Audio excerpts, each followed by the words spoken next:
ekitambi kye lwaki bakisika olw'okubanga enteekateeka ku ttiimu yonna katikisimu y'eno party constitution ssemateeka w'ekibiina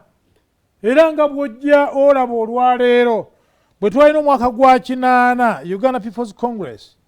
yafuna ababaka 17 abajja nga bali unopposed mu 8 ne UPC weeri olwaleero kakati buuza olwaleero waliyo memba wa UPC mu palamenti ye-11 ne palamenti ye-10 n'ey'omwenda n'ey'omunaana eyajja nga tavuganyiziddwa taliyo wangi taliyo naye kiki ekyabaawo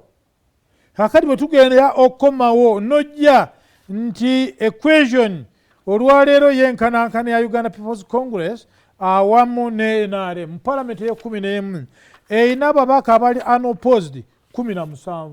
nga UPC bwe yabalina mu 8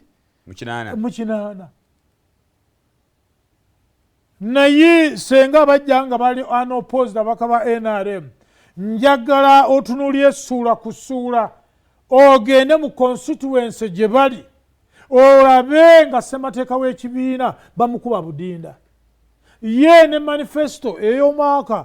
2026 eya palamenti ye-10 2016 2011 gw'obabuuze nti manifesto ezo gye twafuna teri kuvuganyizibwa kwonna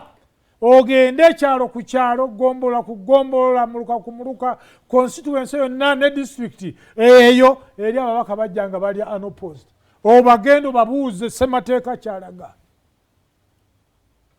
ulebe nga gyebiri kakati abantu okuteekateeka kw'abantu concept eya commonwealth charter eya national regional training centers bazalina okuba ebyo tekiriiwo ng'ate abakulembeze be tulina olwaleero abakuze obote government obote one government bo yabateekateeka nga tetunulidde ani mulango tetunulidde ani mukyoli teyatunulira ani mufumbira teyatunulira ani mukiga teyatunulira ani muganda awo wennyini awo omukulembeze w'eggwanga Yoweri Kaguta Museveni bw'aba